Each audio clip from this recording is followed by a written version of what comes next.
Okay, so we're gonna be making vegan chocolate chip cookies today. My friends all really like them. I hope you like them too. I have the dry ingredients listed on the screen: flour, coconut sugar, baking soda, and a pinch of salt. And for the wet ingredients, we're going to need maple syrup, non-dairy milk, I use almond milk, vanilla, and coconut oil, and then of course chocolate chips. First, we're going to combine all of our wet ingredients in a large mixing bowl. And then you're going to pour your coconut oil on top of your coconut sugar. You want your oil and sugars to be combined first before mixing it with the wet.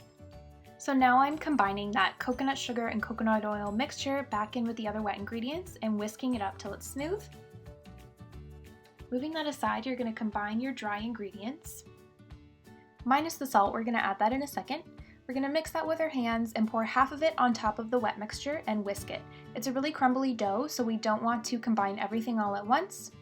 Once that looks like this, you're going to pour the second half, add your salt, and mix again. If the mixture gets stuck to your whisk, just take a little spatula and scoop it out and finish combining the dough until it looks a little smoother, and then fold in your chocolate chips. So as you can see, it's pretty crumbly. I usually wet my hands before I start shaping the cookies just to help move the dough along a little bit. And we're going to place our cookies onto our baking sheet. This is a non-stick baking sheet, so I didn't need to grease it or lay down any parchment paper before, but please do so if you don't have a non-stick pan. And I'm just going to take a few extra chocolate chips that I didn't use and use them on top for garnishes. And I'm going to bake these cookies in the oven at 350 degrees for 13 minutes. And they'll come out looking like this. They're so delicious. I hope you like them.